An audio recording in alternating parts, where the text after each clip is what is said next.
Staff, radio listeners, TV viewers, all following this meeting via social media, members of the media, ladies and gentlemen, good afternoon, and welcome to the continuation of public meeting number 16 for today, Monday, May 11th, 2026.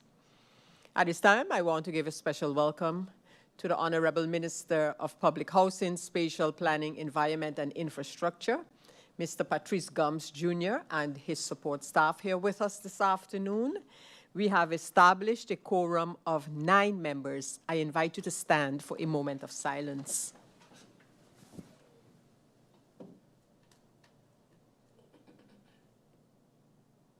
Thank you.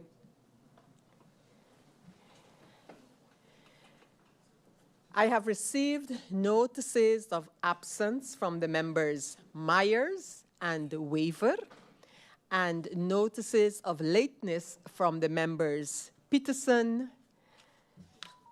Roseberg, and De Weaver.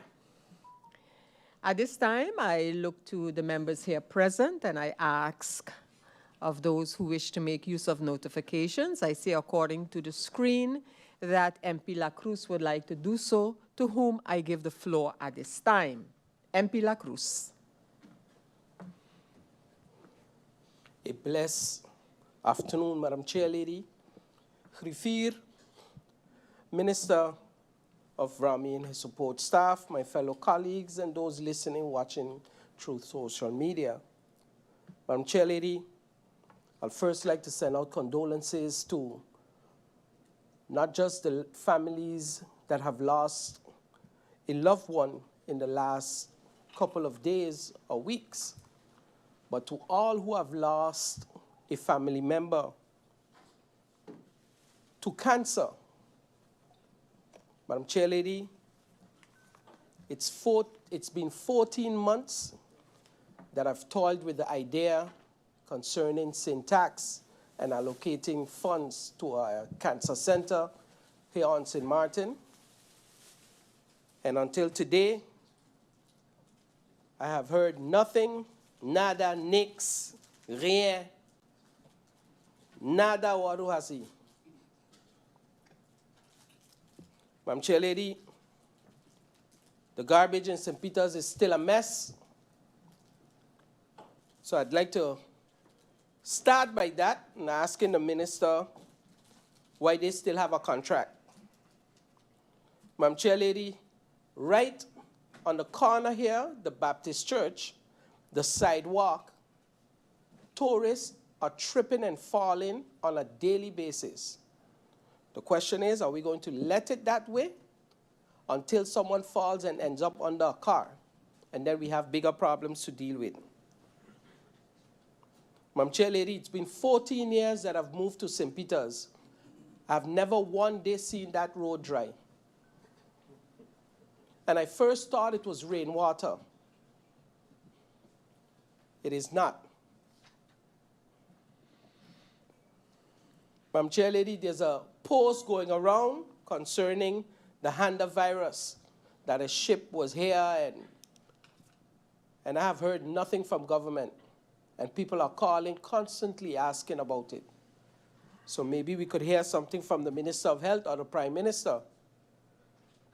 Seeing that we did hear something today concerning the fuel prices going up at GBE, and the Prime Minister asking about it. I think he should have that conversation with the Mirror. Madam Chair Lady, the tax office is now running down the boot holders. So what was first a nice little way of getting a little extra change is now a tax burden on the people also.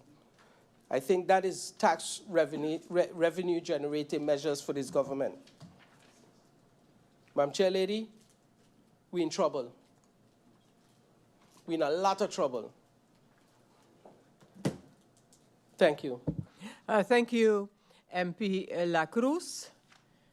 I don't see, yes, I do. We have several other speakers during notifications, and I give the floor to MP Lewis. MP Lewis, you have the floor.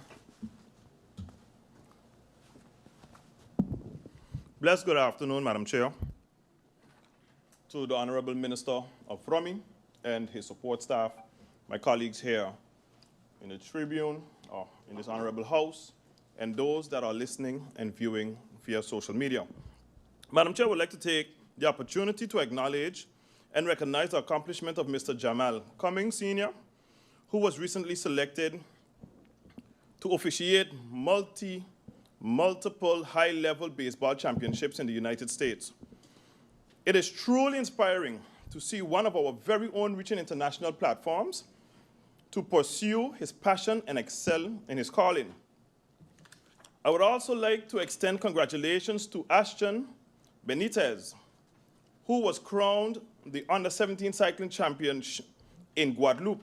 Madam Chair, although this young man hails from the French side, St. Martin's and St. Martin, and I congratulate his achievement alongside with the recent victory of Naja Wyatt Munoz from the Dutch part of this island, which demonstrates that both sides of the island continue to excel in the sporting industry and proudly place St. Martin St. Martin on the map through their talent and dedication.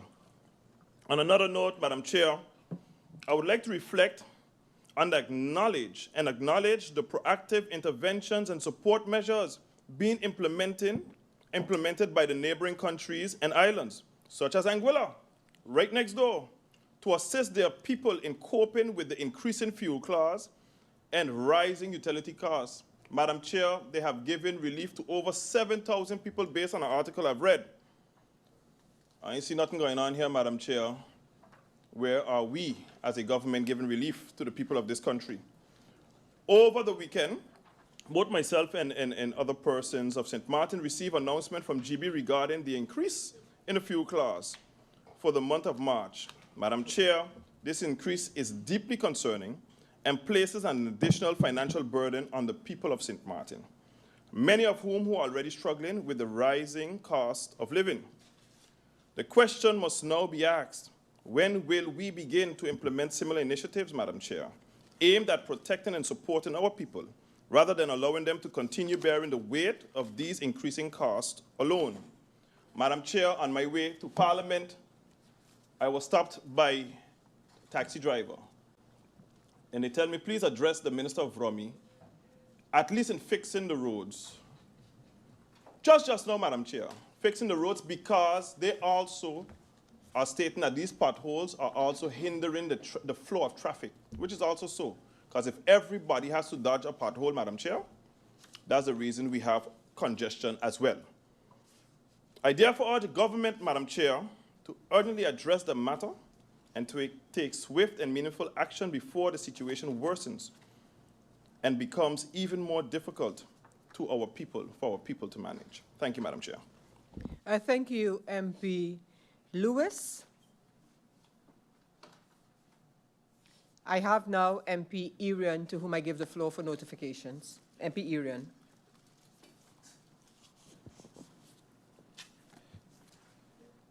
Good afternoon, Madam Chair. Good afternoon, all. Good afternoon to the people of St. Martin. Madam Chair, I know this is almost embarrassing to have this discussion again, but regarding the meetings of Parliament, and I understand our staff are doing their best, but I put the blame fully on the coalition, to be honest. On Thursday is a day that we expect to get our schedule. Madam Chair, for me, if ministers don't respond or not, send us a schedule and then we move on. And if we don't have any meetings, we don't have any meetings. But that then falls on the coalition. It can't be that on a Friday we get an update on the meetings. On a Sunday we get an update on the meetings. So, Madam Chair, I'm really asking that yourself as one of the leaders in this coalition, when you're having your coalition meetings, you sit down and tell the ministers that, hey, Parliament is your boss. Every other parliament in the world, the ministers respect MPs. We don't have to wait on them to decide, oh no, today we have a meeting or not. It cannot be that we cannot plan ahead for our meetings, Madam Chair. In addition to that, I would like to state, which has been mentioned before, I see that GB increased the fuel costs, and that the Prime Minister in the past said, supported by the majority of this coalition, that the board has to go. They need the board gone, and the people of St. Martin deserve relief. So then I must believe that the board that the Prime Minister put there, that the coalition basically approved, has now increased the cost of living on St. Martin because of their board. The board had to go because they can't bring relief. Is this the relief the Prime Minister has promised us, Madam Chair? Thank you. Thank you, MP Irion. The next MP to speak during notifications is MP Ottley. MP Ottley, you have the floor. Thank you, Madam Chair. Madam Chair, I'll start by saying and extending sympathy on behalf of myself and the United People's Party faction to Mr. Adolphus Richardson on the passing of his son. Very untimely. It shows that you cannot just take life for granted. These are people that you see looking strong, robust, healthy, and to hear something like that is very heartbreaking. Also, I would like to join my fellow colleague and extend congratulations to Jamal Cummins, who's also a cousin of mine. So it shows what we as St. Martiners can do. Madam Chair, it'll be remiss of me not to mention this GB saga. Motion upon motion upon motion, and even submitting a ministerial regulation. Madam Chair, to your recollection, or maybe not, I told the Minister of TEAT when the article came out saying she is giving GB 30 days to come with a reform. I said I do not agree with that article. You should not be giving GB 30 days to give you an answer. You should demand and tell GB you have 30 days to make the change. Now today, everyone, no matter where we go, is blaming and saying the government is doing nothing, and the sad part, they're saying, are you ain't doing nothing. Madam Chair, the proof is in the pudding. We have a marketplace. I see my colleague mentioned it. Rule for one, rule for all, and I'm glad that we have the Minister of VROMI here, so maybe today we'll get the answer if there is a building permit. Last time I was told as a member of Parliament that stakeholders consultation was held. Immediately after that meeting, I walked straight to the marketplace, and none of them seemed to know the design. None of them seemed to recollect any meetings being held.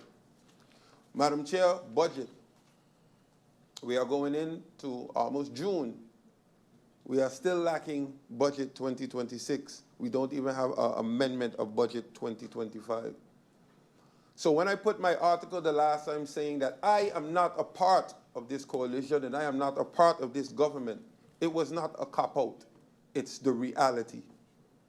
And something needs to be done immediately, Madam Chair. Thank you. Thank you, MP Ottley. MP Doran, you have the floor. Thank you, Madam Chair. Good afternoon to you, my colleagues, the Honourable Minister, his support staff, and a special shout out to the people of St. Martin. Madam Chair, I'd like to first and foremost start by wishing the family of Dolphy Richardson much strength during this difficult time. I've had the opportunity of meeting him on one of my medical trips to the Netherlands when I went to do surgery on my eye, and I must say we grew a friendship. Since then, we had lunch a couple months ago. We had to have a follow-up lunch, and I guess that will never happen.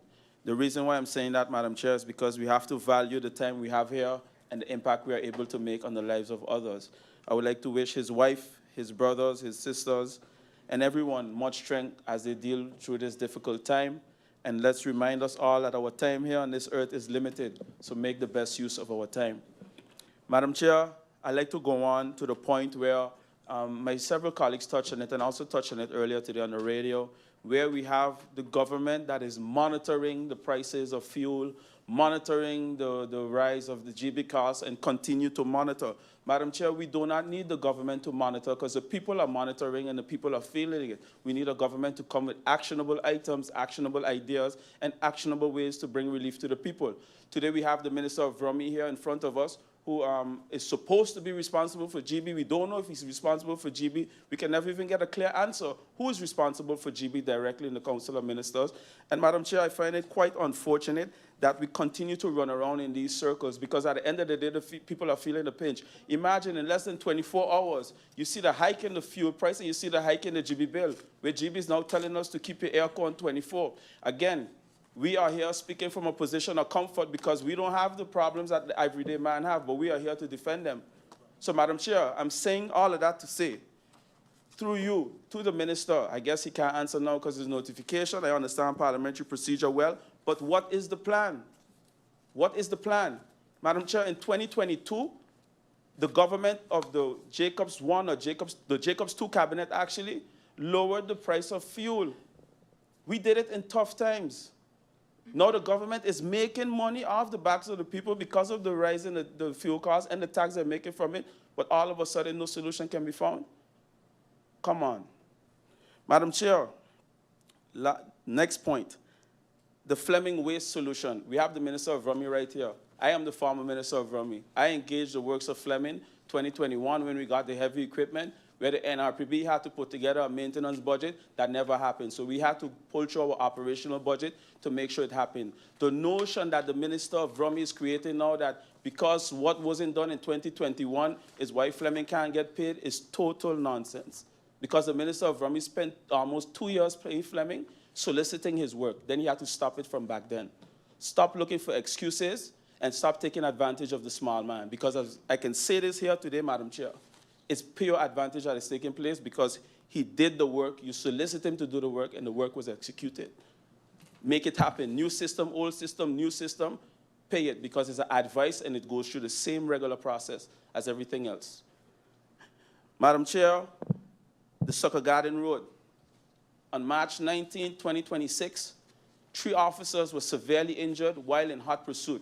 Up to now, the road is damaged. I think it's in a worse off condition than it was when the accident took place. When will the ministry deal with this? A motion of no confidence was tabled. I think 2 weeks later, 1 week later, the minister fixed Madam Estate. What will happen with Sucker Garden Road? It's dangerous. Numerous accidents took there, registered and unregistered. When will this be addressed, Madam Chair? And lastly, I want to say this, and this is to Parliament, to the chair, or whoever decides. I know it's a presidium or the chair.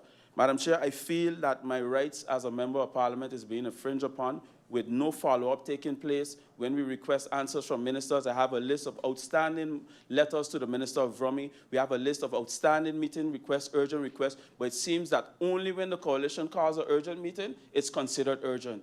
And I think that all of us here are duly elected, and all of us here should be respected as such. And I hope that all the pending meetings can be handled, just like how some meetings are being called to handle personal vendettas here in the House of Parliament by the coalition. Thank you very much. Thank you, MP Doran.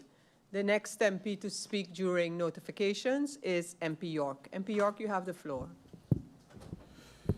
Thank you, Madam Chair. Good afternoon to yourself, Griffier, Minister, support staff, honorable colleagues, and the viewing public.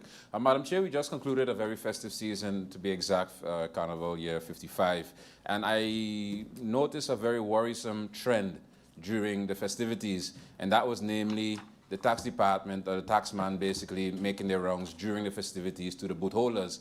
Madam Chair, I know proper protocol would be that the booth holders have to declare their earnings, I don't know, at the end of the season, the end of the week, or the end of the month. But Madam Chair, one thing that I find not to be normal and a bit harassing is for a tax officer to be walking up to a booth holder in the middle of the night while they're serving their customers and asking them how much did they earn that night. Madam Chair, that's taking it a bit too far.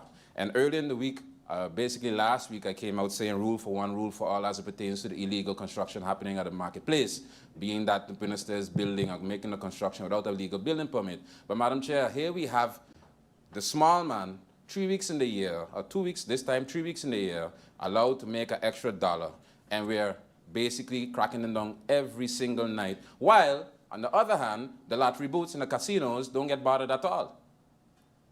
Now, Madam Chair, as I said, rule for one, rule for all. If we're doing it for one, we got to do it for all, because we're only doing it for one. Selective enforcement is basically injustice in the uniform. So, Madam Chair, I would like to call on the minister to either do something about it or to find out what is going on, because, Madam Chair, it is not fair to the booth holders. As a matter of fact, if we're talking about our people, it's not fair to our people that treatment is being done one end and not being done on the other end. Moving on to the last point, Madam Chair, the Minister of VROMI, and coincidentally he's here today, had an article a couple of months ago stating that the dock and the Simpson Bay Pier was to be repaired via a public-private partnership. I would like to bring to the Minister's attention that the pipe, which seems to be a sewer pipe, is now several activities during the year, and I know the tax office has an obligation to do their work, but what I would like to see is that it's happening in regards to all events, all activities, all persons, and if you decide to do something, inform the public about what you're planning to do, because I have seen it next to booth holders, also the ones that organizing several events, also the organization itself, it didn't look good. It didn't look good for the public, it didn't look good for the tourists, it didn't look good for the organizers. And if we're doing something, let's do it good. Let's do it organized, let's do it proper. Let's not do it like unorganized and it looks like a mess. So I'm really requesting the tax office, because the tax office falls under itself on doing their job. Yes, the Minister of Finance, it falls under it in a sense, but at the end, the tax office is not depending and should not depend on the Minister of Finance. So please, what I'm asking here today through you, Madam Chair, if we are doing this, let's do it in a proper, structured way and not in a selective way if it has seemed like that. That being said, in regards to GEBE, I have seen the several articles that have been brought out by GEBE itself. Other than that, I've seen also the article of the Prime Minister in regards to the fuel cost rise. What I'm requesting is a clear answer from GEBE, as well as how the Prime Minister has requested it, so that the public can get the answers that are needed. And that is not going to be a ping pong through, okay, this falls under the Prime Minister or this falls under GEBE. Let's just get for the public in general a clear answer in how this matter will be solved, also in regards to pending matters such as the consumer protection, such as disconnecting and its policy, because up to now I haven't seen a disconnection policy where the public can refer to and make sure they can follow. So all of that, I would like to get answers from. And I thank the Prime Minister for the letter that he has brought out, and I'm awaiting an answer from the requested authority. It has to stop in hiding, in a sense, because that's what I'm feeling personally, that answers need to be given, and the public has the right to receive answers from GEBE. So provide those answers. Thank you. Thank you, MP Roseberg. Members, we have come to the end of the notifications, and we go over to the agenda for this public meeting. The agenda points for this public meeting are agenda point number 2, deliberations with the Minister of VROMI, addressing various concerns related to the ministry. This document is registered on the IS 331 and it's dated the 13th of November, and as well IS 669 dated the 9th of February 2026. Thirdly, so agenda point number 3, we have the ratification of the agreement list of the Interparliamentary Kingdom Consultation, IPKO, which was held from February the 19th through the 21st of this year in Oranjestad, Aruba. This document is registered on the IS 724 and is dated the 23rd of February. Agenda point 2 that I mentioned was requested by the members Lacroes, Ottley, Doran, Irion, York, and Lewis, and by MP Lacroes, Ottley, and Lewis, based on 2 separate requests. I just want to remind, of course, the members of Parliament and the general public that this being a public meeting, I will allow interruptions. I ask the members to adhere to the guidelines for interruptions, which in short are that these interruptions need to be brief. They could be a brief question for clarification on something. They could be an assertion made by the member of Parliament or even additional information to the discussion at hand. I want to also mention that this meeting is a continuation of the public meeting that commenced on April 1st of this year. And based on a proposal of order by MP Doran at the time, the initial agenda point 2 and agenda point 3 of this meeting were merged, whereby agenda point number 3 was taken up in agenda point number 2, and agenda point number 4 of this meeting became number 3. And thus, we're dealing with agenda point number 2 and 3. So again, I want to go over to the agenda point number 2, as explained earlier. And these are the deliberations with the Minister of VROMI addressing various concerns related to the ministry. As I mentioned, in November of 2025, we received a letter as Parliament from the members Lewis, Ottley, Lacroes, Doran, Irion, and York. And these members of Parliament requested that a meeting of Parliament be convened to discuss the above-mentioned agenda point. And the presence of the Minister of VROMI was also requested. The members, in their request for this meeting, indicated that they wished to address several points under this agenda point. Stagnation within the building permits department as one, personnel decisions at the highest levels of the ministry as 2, and 3, concerns about potential conflict of interest, 4, update on outstanding payments within the Ministry of VROMI. As I mentioned, this is document number 331. The above-mentioned topics are not separate agenda points. They're just points listed under the agenda points that were merged and which we have before us now. In addition to that letter of November 2025, in February, on February 9th to be exact, we received a letter from the MPs Lewis, Ottley, and Lacroes with the request that the public meeting of Parliament be convened to discuss the solid waste tenders and the current state of garbage collection across St. Martin.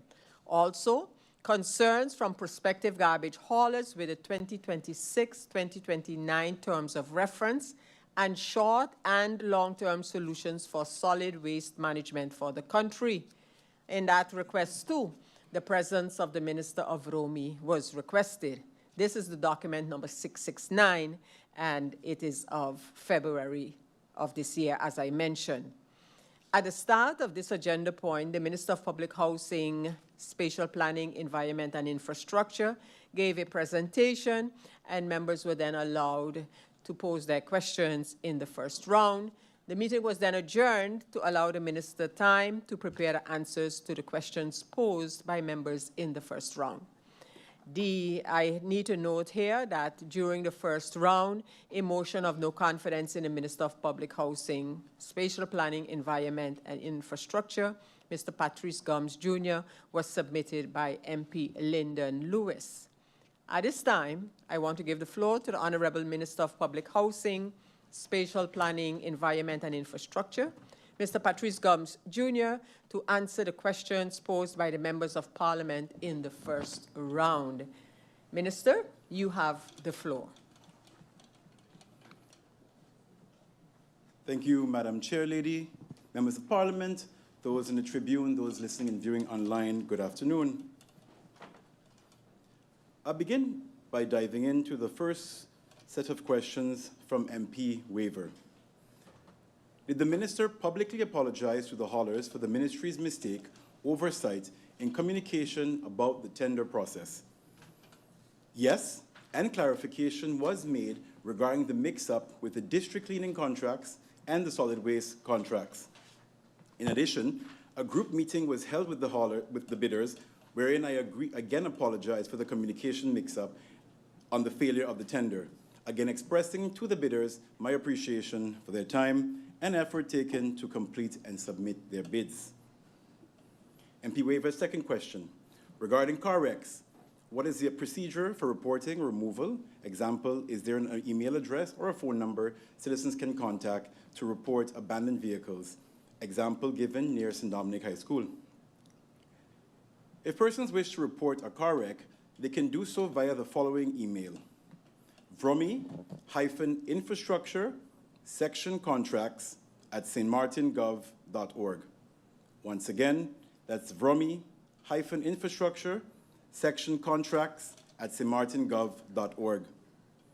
Note, in short, this responsibility will shift completely to section operations within the department and updated contact information will be provided to the general public. Can the Minister elaborate, this is MP Waver's third question, can the Minister elaborate on the issue of documents not signed in the tender submissions? Appendix 1 of the tender form, in the terms of reference, the TOR, states the following. If you do not fill out the tender form, and if you do not sign it with a blue ink, you are disqualified. Each page of the entire tender must be signed, dated, and initialed in blue ink. This is, for the most part, a standard requirement in all VROMI tenders. With the unsigned documents, MP's fourth question, official third-party documents, example, economic affairs, chamber-related documents, or were they general tender forms? The list of unsigned documents were both official third-party documents and general tender forms. In any new tender, the Ministry will propose a change to this requirement with a more simplified declaration form. The question is now of MP Doran. Relates to district cleaning, his first question. How did the Minister sleep last night, given that the district cleaning contract ended, and according to the MP, over 100+ persons became unemployed? Why was there no extension or tender to avoid this? The decision to not offer an extension to the district cleaners had to do with two things. One, the need to revise the scope of work in the district cleaning contracts and the ongoing financial challenges being faced by the Ministry. A number of adjustments are needed for district cleaning to bring it more in line with its true purpose. In the past, temporary district cleaning has taken place in public areas where it was most needed. The last case of this was during the period December 2022 to March 2023, when the district contracts were also suspended pending review. Can the Minister provide a complete list of all road repairs executed from 2020 to April 2026? Madam Chair, with the indulgence of the MP, we would like to provide that information in writing, as it's quite a number of roads. We can go through it, but then we have to then submit the required dates in a separate written document. But I can go through and provide it. So in short, I'll list the roads and then provide in writing the corresponding dates. Pennant Cactus Road, Zorkin Russ Road, Algiers Drive, Dhaka Drive, Richardson Drive, Rockland Estate, Golden Grove Estate, Low Estate, Sugar Mill Estate, Hill W. Richardson Road, Sucker Garden Road, Arch Road, Sucker Garden Road, Mount William Hill, ATLH Road, Madam Estate, ATLH Road Over the Pond, Zegas Gut, Correlator Road, Bush Road, Longwall Road, Octave Richardson Road, Union Road, Welfare Road, Billy Folly Road, Westerfront Road, Airport Road, and finally White Sands Road. And of course, as promised, we will provide the dates in writing, as that is still being verified with the Ministry over the past 6 years. The MP's third question, why has there been no structured road maintenance plan since 2024? Let me correct the statement made. It's not that there hasn't been structured road maintenance since 2024, it's that there's not been a request for new funding since the initial request. The first CapEx installation came in budget 2023, requested in budget 2023, came in December 2023. The implementation and use of this rolled over and was used in 2024. A new request came for CapEx for roads came in 2025, but was delayed due to lack of budget, of finalized and approved budget. The Ministry was then advised that a choice had to be made between CapEx for purchasing the land for future housing needs or for roads.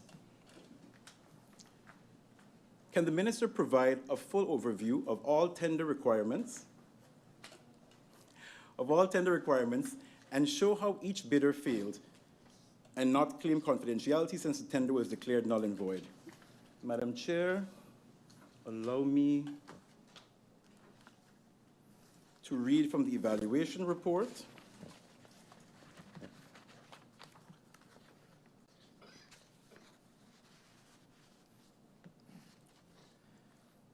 The first phase of elimination, terms of reference Article 5.5, required documents, completeness of documents. In order for a bid to qualify, the applicant must have the following documents, no older than 6 months of date of tender submitted to the Mercell platform. 1. Proof of the company's registration with the Chamber of Commerce, of which the description waste management or waste collection and garbage cleaning company must be the same as the business license issued by TEAT. The company's director must be a natural person. Requirement 2, copy of the entity's 2025 renewal of business license document or proof of payment of current fees if the renewal document has not been issued.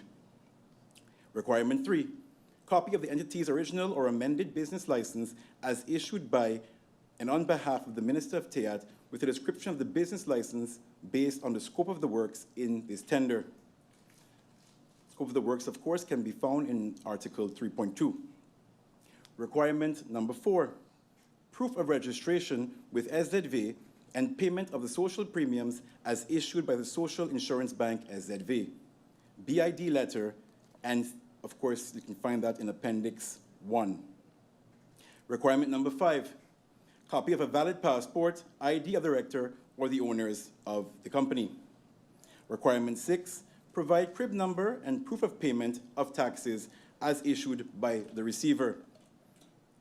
Requirement number 7, prove that the company, NV or BV, is not bankrupt and that is not experiencing liquidity or cash flow problems as issued by the Courthouse of St. Martin. Requirement number 8, a complete filled and signed tender document under Appendix 1. Tender form for each parcel as stated in this terms of reference, and it's indicated to see Article 23 of the tender form, and of course the Word version will be emailed.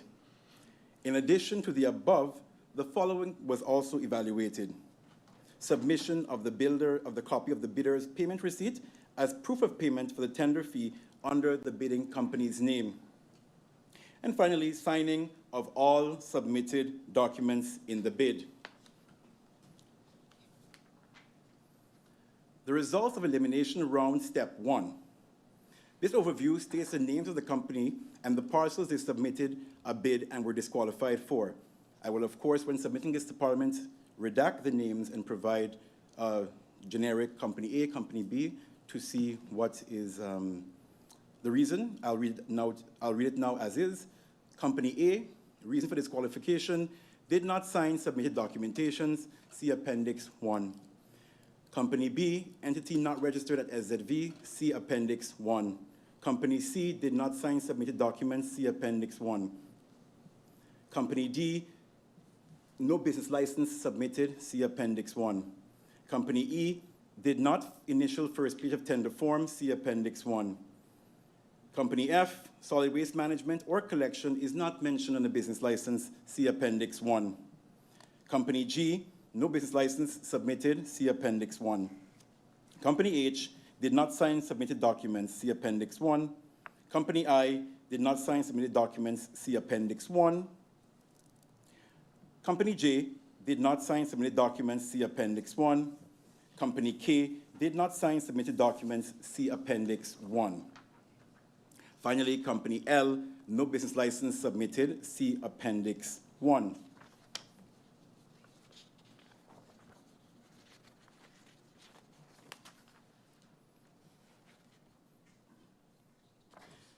During the phase of evaluation of the bids, the evaluation committee identified the remaining bidders did not comply with the solid waste collection tender 2026-2029, nor apply the amendments to the document.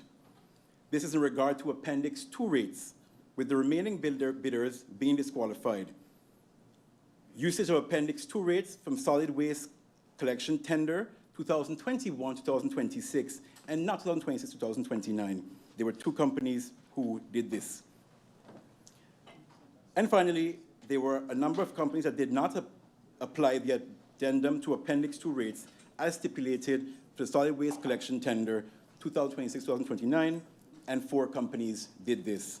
These were the reasons for the disqualifications.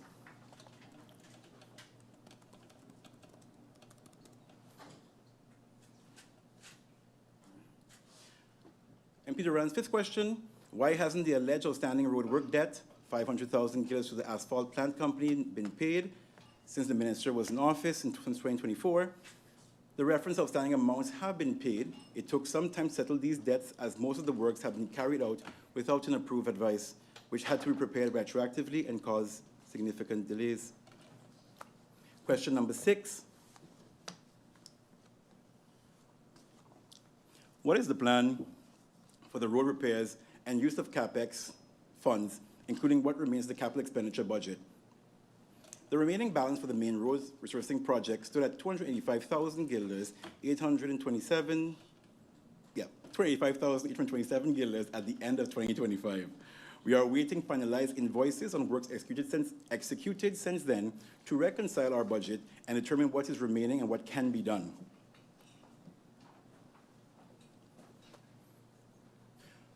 MP's 7th question, what is the status of the wastewater management project to put home connections starting from the entrance of Guana Bay, as mentioned as 15 million guilders investment?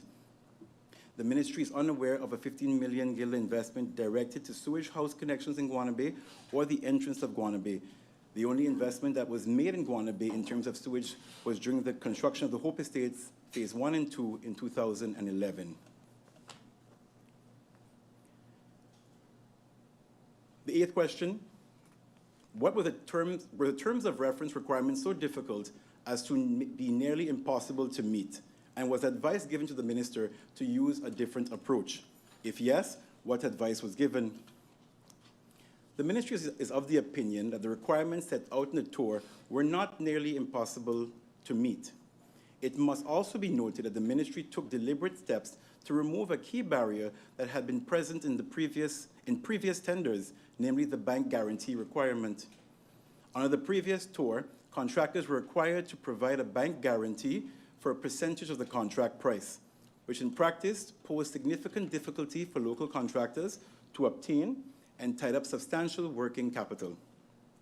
Based on legal advice received, the ministry took the position that bank guarantees of this nature are more traditionally associated with construction and infrastructure projects, where capital risk and asset delivery are central, and the requirement was disproportionate to the nature of a service-based waste collection contract.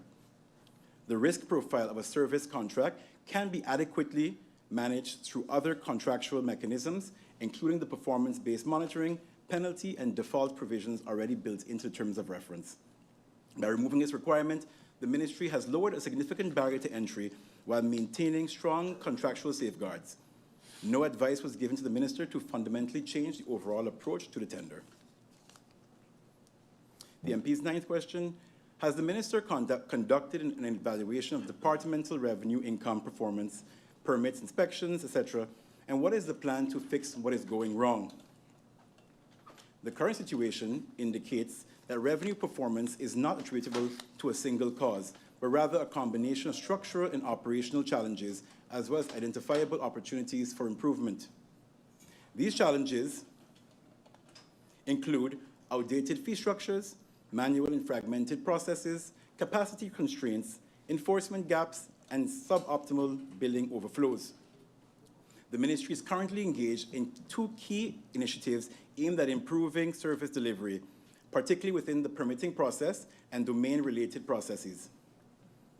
The introduction of digitalization and automation is expected to enhance not only serviceability and the overall user experience, but also strengthen administrative efficiency, transparency, and revenue capture.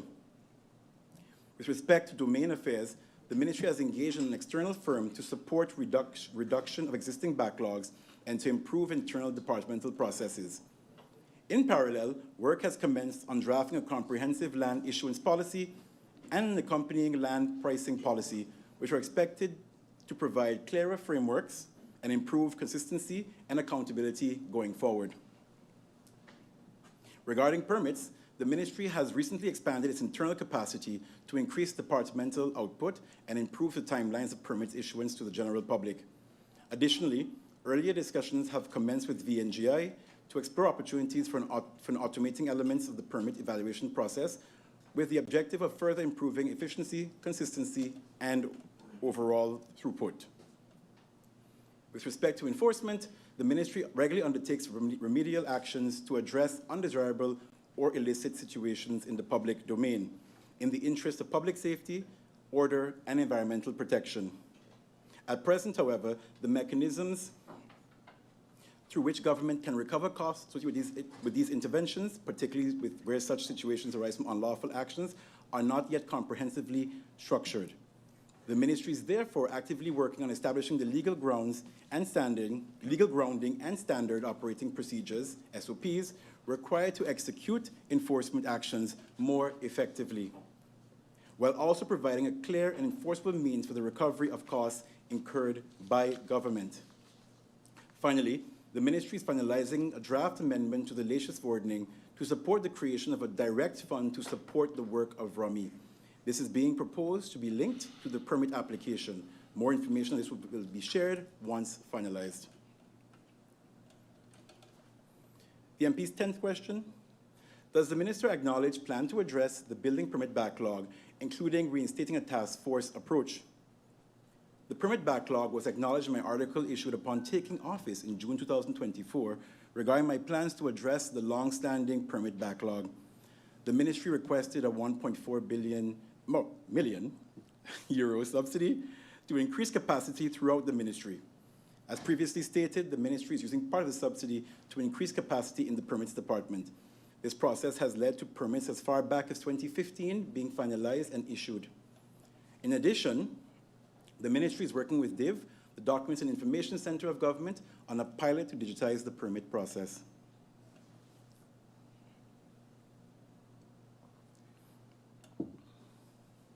Moving now to the questions of MP Roseberg. Is the ministry taking accountability for what has been going wrong, and if so, in what way? Can the minister publicly state for the record where the ministry acknowledges things that could have gone better and commits to doing better? Yes, the ministry does take accountability for areas where performance has not met expectations, and as minister, I'm prepared to state this openly and on public record. Taking accountability, however, goes beyond acknowledging shortcomings. It requires concrete, corrective action and the capacity and budget to execute them. In that regard, the ministry has deliberately shifted from a reactive posture to a structured improvement approach. This includes strengthening internal capacity, engaging external expertise where necessary, drafting a standard operational procedures, moving to modernized processes through digitization, and establishing clearer accountability frameworks for enforcement and execution. To the questions now of MP Irion. With a new garbage tender, how will the minister ensure the process is ethical and fair now that the haulers may know, well, the bidders actually, may know each other's prices from the previous bid? Will there be a new terms of reference, pricing caps, or other measures? The ministry fully recognizes the importance of ensuring that any new solid waste collection tender is conducted in a manner that is ethical, fair, transparent, and defensible, particularly in light of the fact that market participants may now have an increased awareness of each other's pricing. The ministry emphasizes, however, that awareness of previous bids does not in itself undermine fair competition. It is important to note that this is not the first time that VROMI has undertaken a retendering process in which prior bid information has become known to prospective bidders. This is an unavoidable consequence of retendering processes conducted in accordance with principles of transparency and public accountability.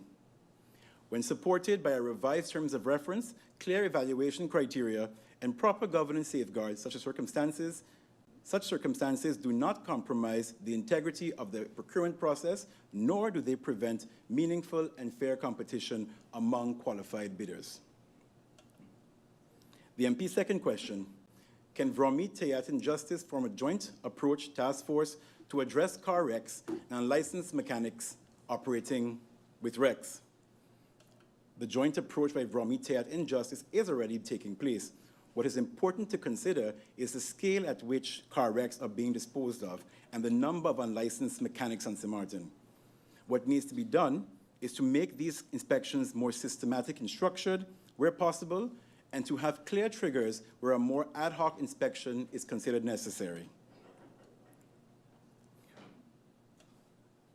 Moreover, the work currently being done on administrative enforcement will support these inspections. The MP's third question, what legal basis allows the ministry to use drone technology for inspection enforcement? Will enabling legislation be brought to Parliament?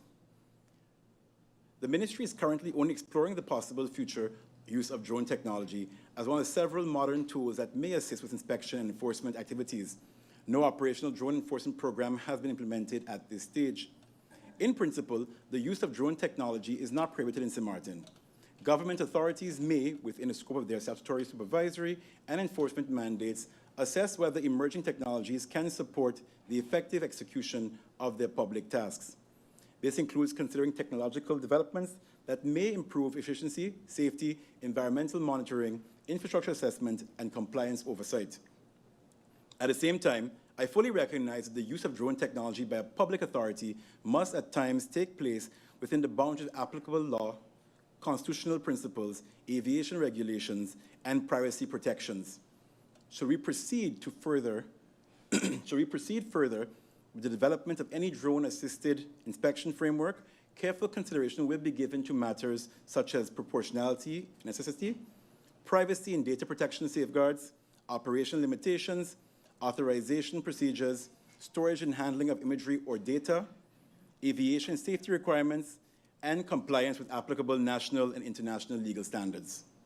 The ministry is also aware that the use of advanced surveillance or monitoring technologies by government authorities requires a clear and legally sound framework. As part of any future policy development, the ministry will assess whether the existing legislative framework sufficiently supports such use, or whether additional legal clarification or enabling legal would be appropriate. Accordingly, if it is determined that a more explicit statutory basis or additional safeguards are necessary, the appropriate legal changes through Parliament will be considered in the ordinary course of government and, of course, legal development. The MP's fourth question, where are the bins reportedly procured by another ministry, TEAT, and is VROMI causing delays in distribution? If yes, why? The Ministry of VROMI was not the cause of delay in distribution. The vendor at the time of the MP's questions had received the placement map from the Ministry of VROMI and was busy making the concrete platforms for the bins to rest on. Once completed, the bins were installed. The MP's fifth question, can the minister ensure garbage collection resumes promptly in areas where it has not been collected for days? Example, Colby, Cahill, areas mentioned. Yes, indeed. If complaints of garbage are sent to me, they are sent to the relevant contract management group for follow-up. In addition, the public can directly contact the contract manager's team at VROMI-infrastructure section contracts at stmartingov.org. I continue to play an active role myself in inspection and carrying out and supporting the staff of the ministry given the capacity issues. The MP's sixth question, why is the landfill compactor down? How long has it been down? And what is the plan to fix it? The compactor experienced a hydraulic leak at the front end, which affected the compactor's brake system. In addition to the failed brake system, the compacting pegs of the wheels deteriorated to an extent that compaction was no longer effective. With regards to the overall safety of persons entering the landfill and considering the further deterioration of the compactor, which can increase the cost of repairs, the machine was taken out of rotation in February. In the meantime, a smaller compactor from another landfill operator is being used. Since the delivery on August 18, 2021, alongside with other equipment for the landfill, a temporary budget of 300,000 guilders was created for maintenance. This has been included in all subsequent budget lines since, but the sum is unfortunately not enough for long-term strategic maintenance of the heavy equipment.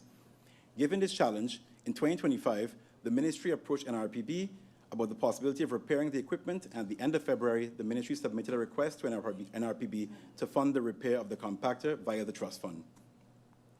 Long-term, the financial framework provides more robust financing for a more sustainable waste sector.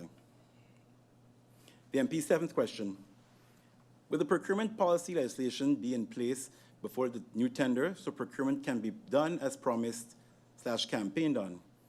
As stated in the past, the Ministry of Finance has taken the decision to develop the procurement policy within SPARE.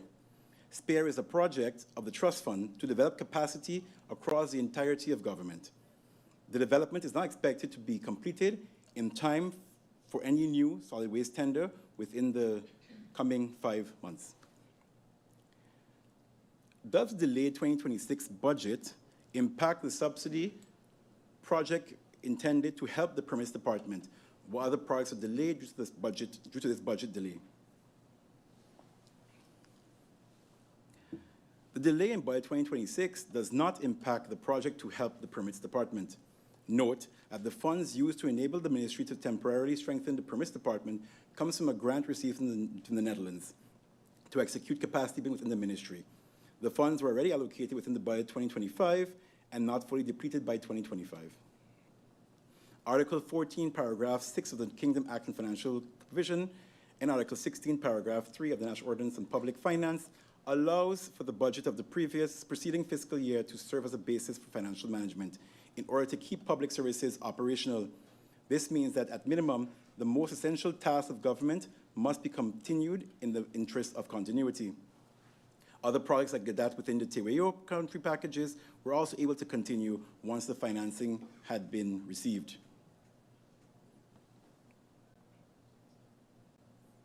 The MP's ninth question: with the 6-month extension and the timing of a new bid, will the garbage budget need to change? Should there be a budget amendment due to the shifted timeline? A budget amendment has already been identified as possibly needed to 2026 budget. Given that the budget has already been submitted, this amendment will have to be made later in the year. We now to the questions of MP Lacroes.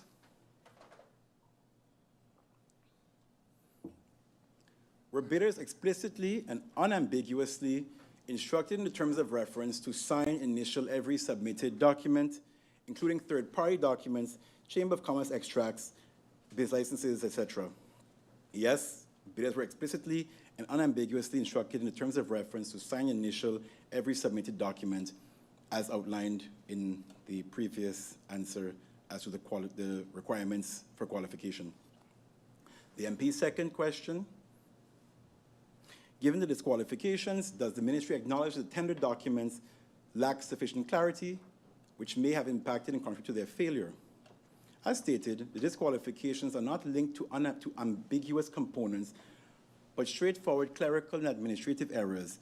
That example, sign all documents not signed, and required documentation not submitted, among other things. Overall, where clarity must be made more sufficient going forward are the assumptions and expectations made by government as it relates to waste collection and how that impacts costs, and how this impacts costs, as the bidders indicated this as their greatest concern.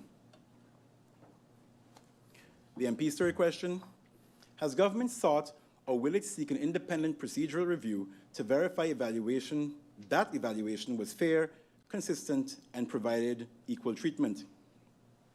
Yes, during my presentation, the government has contracted Grant Thornton to provide a comprehensive review of the tender. And in addition, we have also met with the Ombudsman's office. What specific lessons were learned? What specific concrete lessons learned has the ministry identified from the failed tender? The ministry recognizes the need to reinforce the criteria. None of the concerns raised after the failed tender were at all raised during the information session. As such, more attention will be given to compliance to avoid situations where situations like this. This is why the ministry is also working, as indicated previously, to streamline the administrative and clerical procedures going forward. What exactly is Grant Thornton's mandate, and does it include full evaluation of the financial feasibility under the real market conditions? Grant Thornton will review terms of reference with specific attention to the financial feasibility under real market conditions. Will Grant Thornton's assessment determine whether the government's budget is realistic given operational demands? Yes, and in fact, Grant Thornton's draft assessment has determined that the proposed budget for the tender is in line with regional best practices. but has highlighted that costs on St. Martin are comparatively higher. The ministry has sought further clarity on this in its feedback. It does, however, speak of the need to develop a long-term, more comprehensive and objective parcel costing method.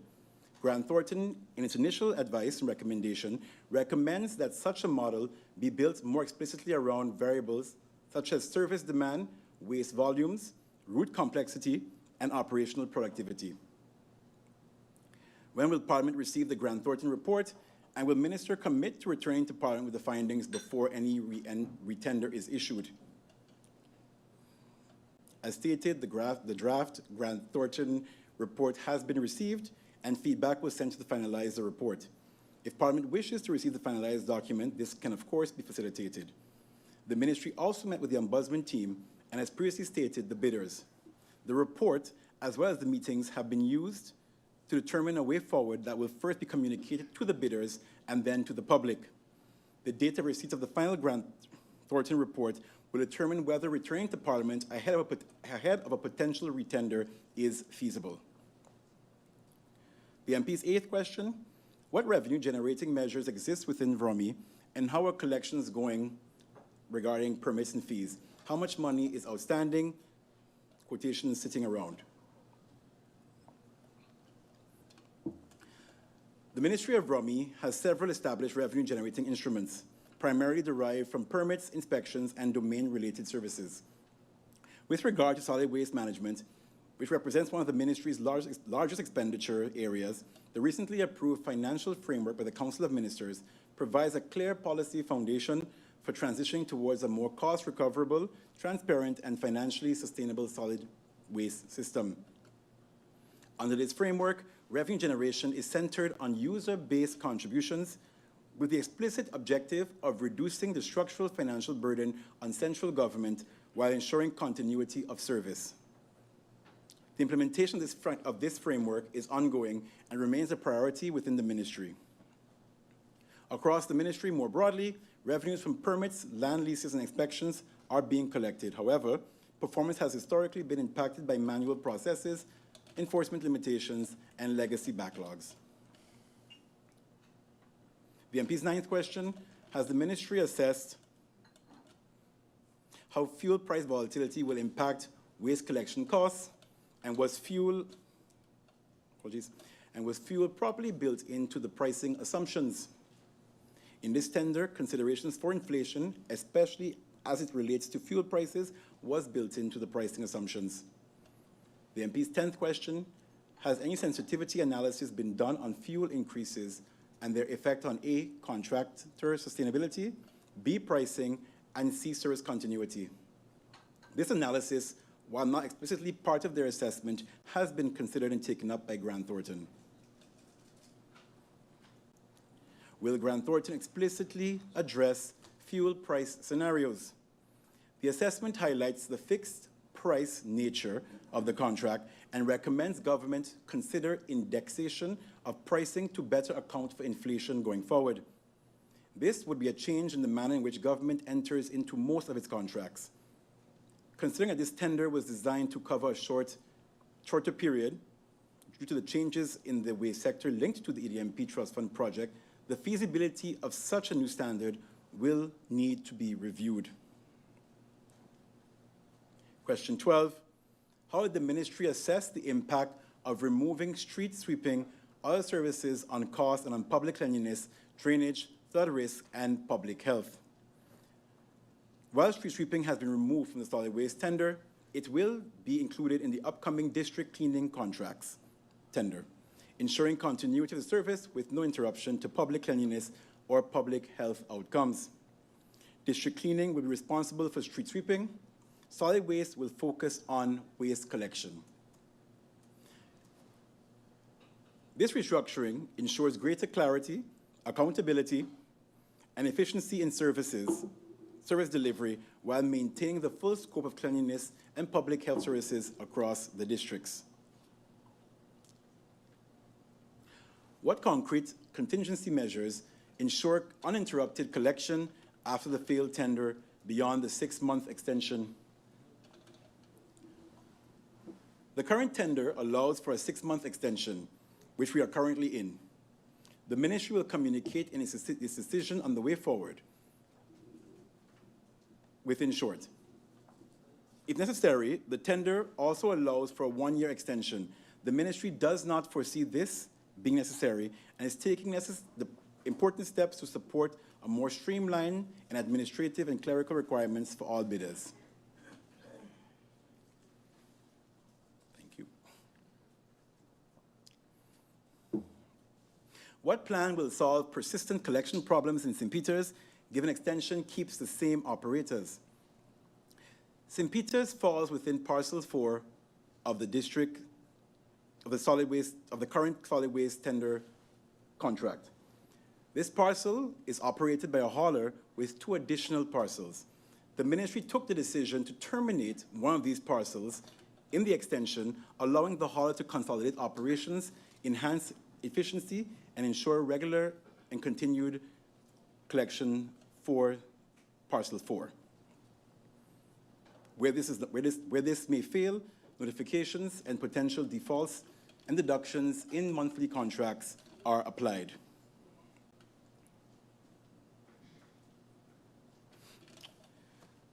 What is the exact timeline for revising and reissuing a tender, and how will the Ministry avoid repeating mistakes? As stated, the Ministry is finalizing the decision on the potential for a new tender. This will first be communicated with the bidders and then the public.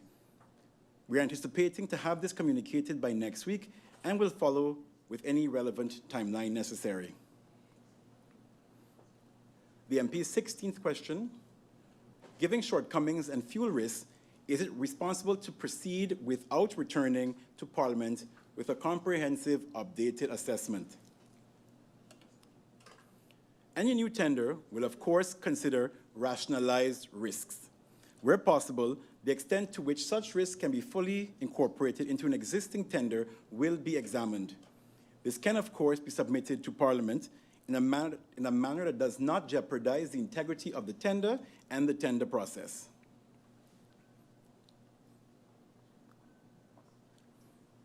Moving now to the questions of MP Veronica Janssen-Webster. What aspects will be incorporated into the upcoming information session for contractors or bidders?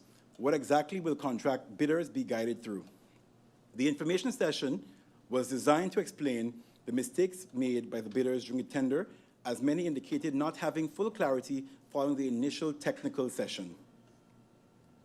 Will contractors who did not submit bids previously be allowed welcome to submit at this stage? No, the tender has closed, and as such, no submissions from new contractors or interested bidders is legally allowed. Any new submission will require a new bid. EDMP. When is EDMP supposed to end according to the NRPB World Bank? NRPB is currently scheduled to end December 2026. MP's 4th question. If EDMP is not finalized by the scheduled end date, what happens? What are the conditions for continuation after that date? In March of this year, an in-principle agreement to extend the trust fund solely for EDMP until 2033 was reached. The conditions for this extension are part of an internal document. I wish to ask Chair Lady for an adjournment to share this via the confidential route with the Griffier.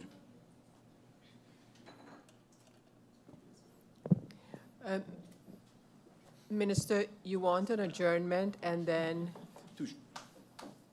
just to share it, or do you want the adjournment to share it and that members can view it at the same time? Yes, exactly. Okay, what we're going to do, I'm going to adjourn for 5 minutes at this time, and we shall discuss the proceedings. Okay, so meeting adjourned.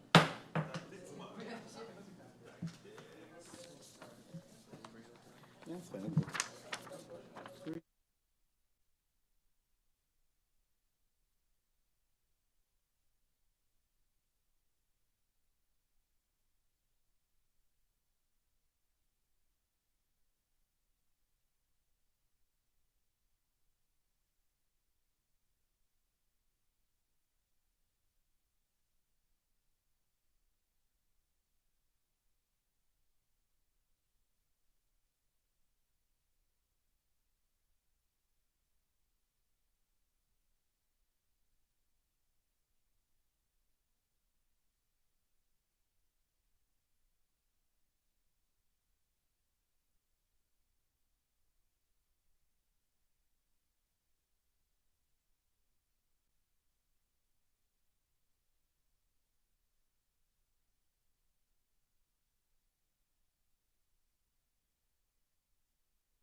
Members of Parliament, ladies and gentlemen, we continue with this public meeting, which was adjourned for a moment as a document was made available by the Minister for perusal.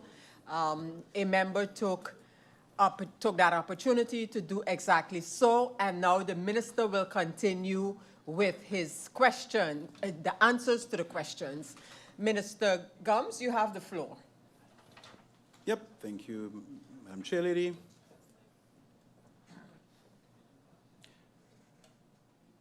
Moving on to the MP Jansen-Webster's fifth question, what risks does the Minister identify for EDMP and what mitigation measures are being taken? Some of the risks for EDMP linked to the conditions that were previously reviewed by the MP are time, capacity, and finance. The Ministry has proactively set out plans to mitigate these risks using a subsidy from BZK to increase internal capacity. In addition, beginning of 2025, increasing focus has been given to solutions for long-term waste, considering that EDMP will include the closure of the landfill. Discussions are ongoing to ensure that proper financial allocations are in place both from within the trust fund and via the measures outlined in the financial framework. The MP's sixth question, what is the timeline and action plan to implement the Waste Authority? How will it be financed and what legal form will it take, public entity or otherwise? The Waste Authority will first be established as an interim structure within government with the intention to later transition to a structural independent authority. This interim structure is already expected to be implemented in 2026, utilizing the funds provided by the Ministry of BZK for capacity building within VROMI. Furthermore, a policy outlining the financial framework for solid waste management has been established. This framework is earmarked to create a financially sustaining waste management system, which will also fund the operations of this authority in the future.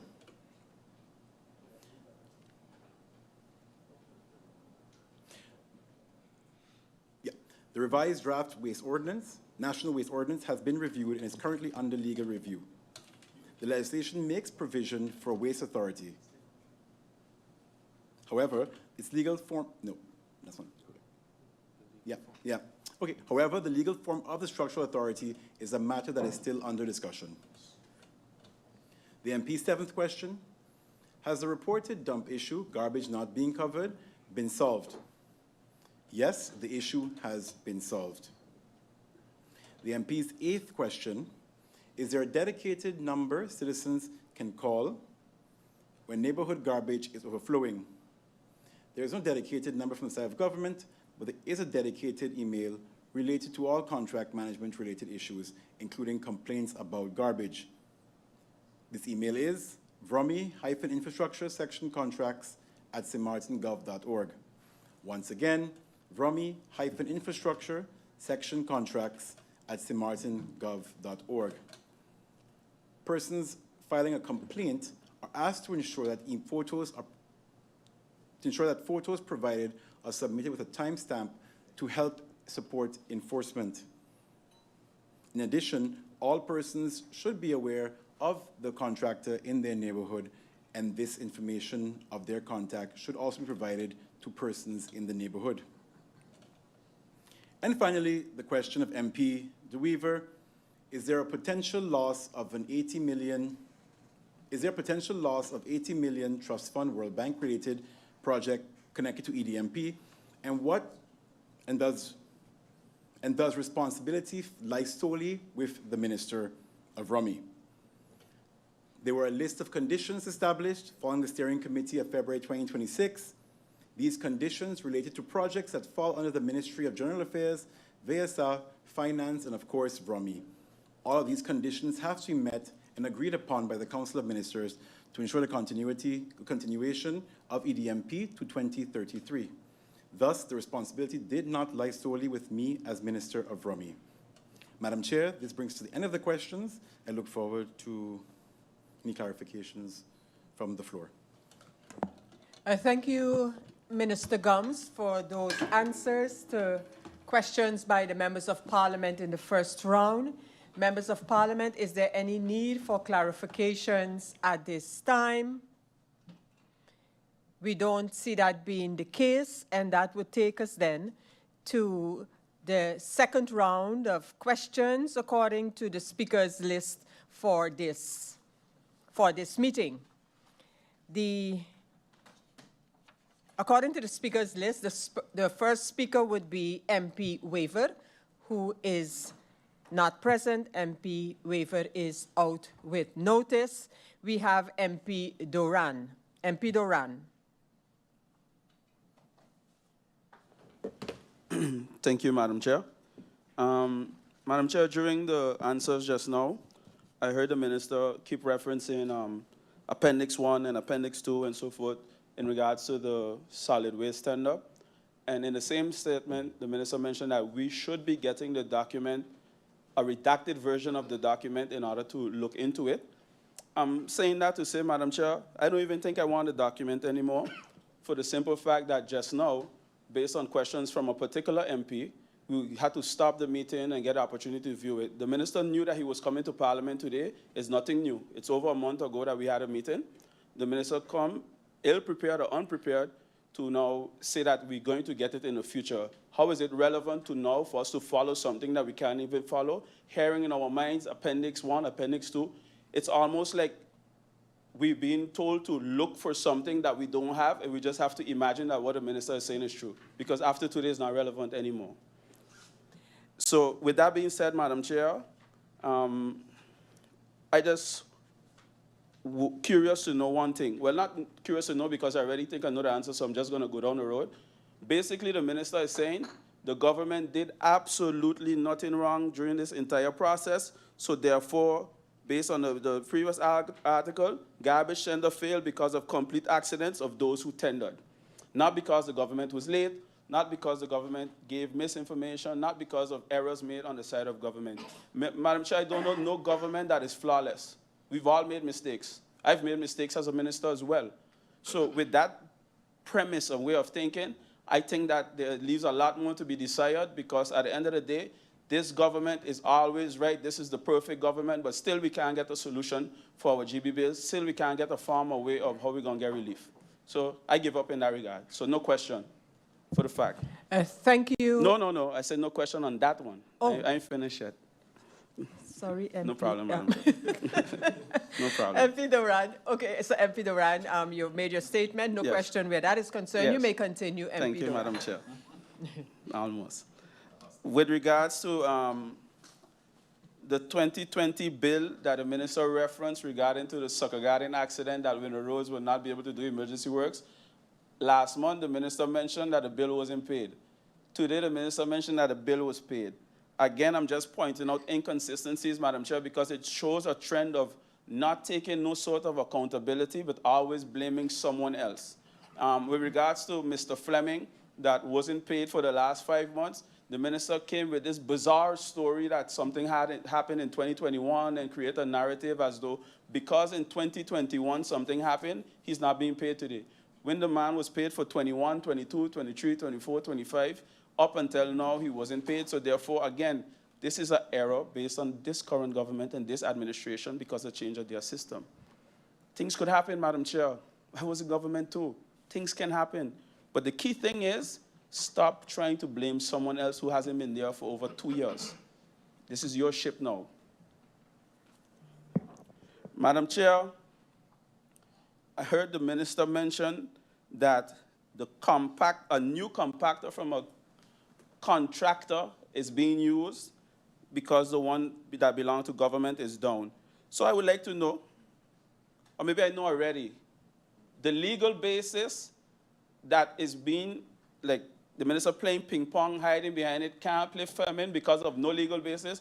So what legal basis are you going to use to pay this contractor now that using a different compactor? Isn't it the same thing? Because no tender went out. Again, Madam Chair, I'm saying this so that the public will understand the games that are being played here. Because I, too, was there. I took, and I always tell people, everything you sign and do through you, Madam Chair, as a minister, and you were a minister as well, is there in the public record, the public domain. So you can't hide behind anything. So the same processes that were used back then It's the same processes that are being used now. Stop trying to create the notion that something went wrong, because nothing went wrong. Madam Chair,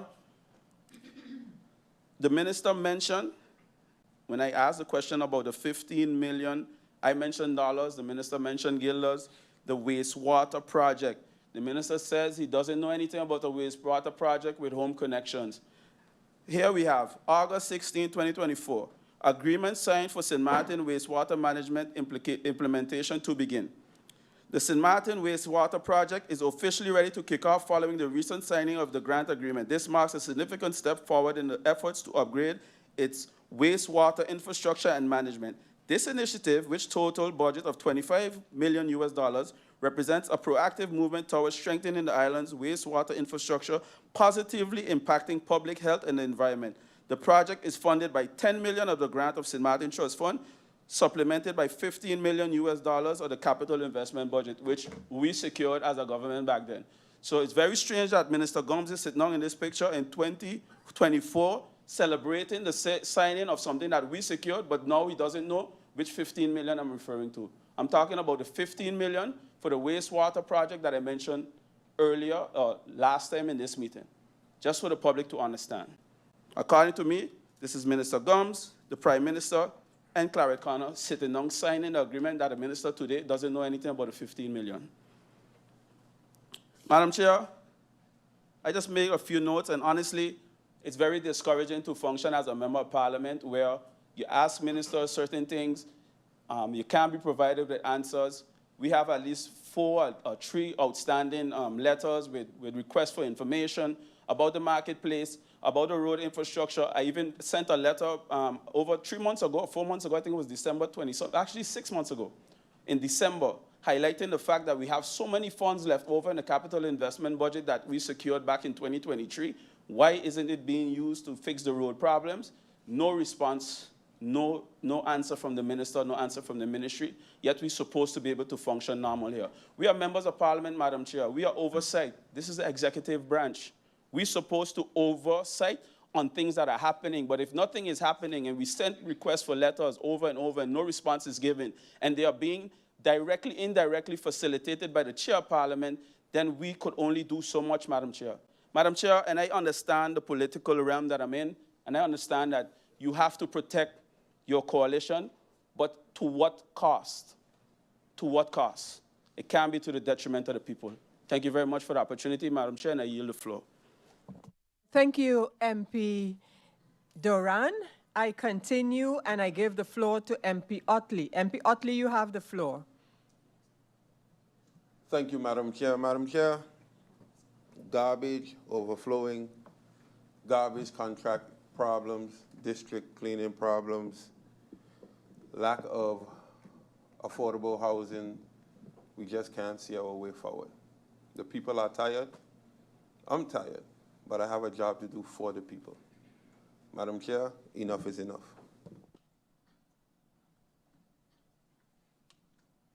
Oh, okay.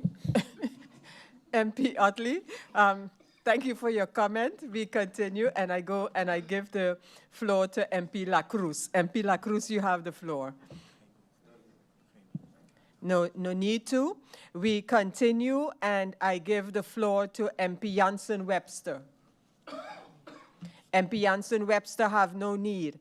The next speaker would have been, according to the list, would have been MP Peterson. MP Peterson is not present. I go to MP Roseberg. MP Roseberg, you have the floor.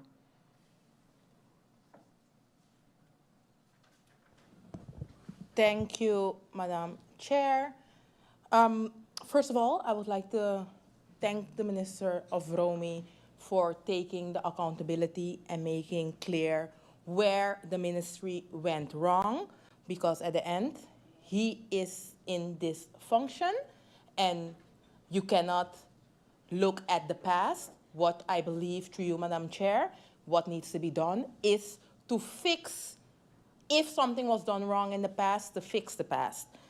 Other than that, what I would like to know, seeing that there seems to be some misunderstanding or some unclarity, and now my legal mind kicks in, and I would like to know what are the real facts. because we have seen several articles about specific documents mentioning that there is no contract, mentioning that there is a contract, mentioning that work was done. And when I automatically think about work being done, but there is no contract, then the question automatically in my mind plays like, okay, if work is done, a person needs to get paid for that work, right?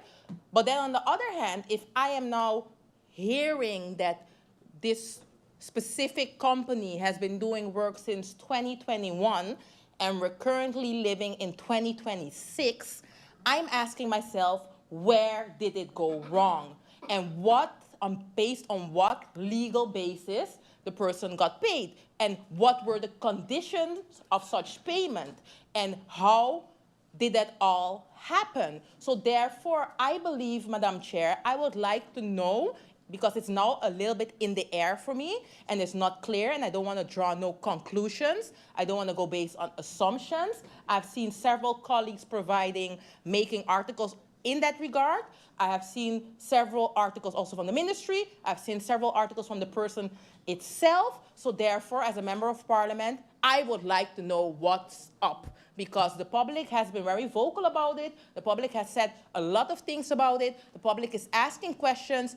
And it's not only the Ministry of VROMI, Madam Chair. I have heard, I have assumed that there are persons getting paid, but there is no or haven't been a legal agreement. It was based on short-term moments. So I will be asking this in regards to other ministries as well. I might do that through official letter in Parliament, but on the other hand, seeing that this is now playing in the Ministry of VROMI and is being brought forward, I'm requesting through you, Madam Chair, to get the agreement and our stipulations and our policies and our documents in regards to this specific situation, because several members have mentioned it. So I would like to read it for myself. If it has to go to the confidential route, it can go to the confidential route. It has to be submitted, and it doesn't need to go to the confidential route. That can be done as well. But I would like to see and read those documents myself, Madam Chair. That's my question in regards to this important matter, because we need to do things right. Enough is enough in regards to just doing things because it has been done like that in the past. I decided to enter this arena instead of complaining on the sideline and making my remarks on the sideline and looking at things from the outside and mentioning that, oh, things should be done better, and yes, it's not operating how it should be operating. And now that I have been granted the opportunity by the people of St. Martin to make that change, I would like to make that change on a good matter by reading documents myself and being able to decide as a member of parliament myself if something was done wrong, and if it was done wrong, to come with recommendations to the ministry so that this cannot happen in the future. So please provide me with all documents in regards to this specific matter. Those are my questions for now. Thank you. Thank you, MP Roseberg. The next MP on the speakers list is MP Irion. MP Irion, you have the floor.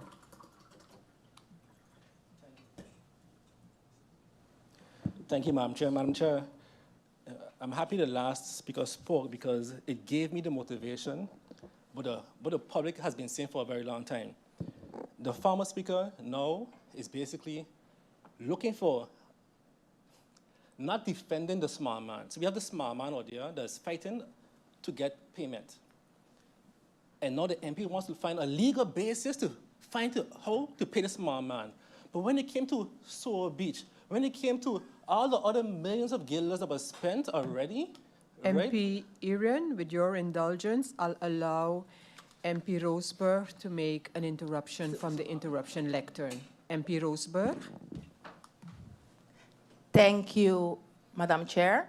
In case the current speaker didn't understand what I was saying, what I said is that when someone, it can be the small man, it can be everyone on St. Martin, provides work for country St. Martin, they need to get paid. What I requested, in case the current MP didn't understood me, is I would like to know if there is no contract or if there is a contract to provide me with such, and if there is no specific contract to provide me with all documentation in regards to that, so that everyone gets what they're entitled to. So that was my interruption, and if it wasn't clear, I hope it's clear now. But I'm not making a difference in regards to anyone on St. Martin, because everyone, in my opinion, is equal, unless the MP has a different view.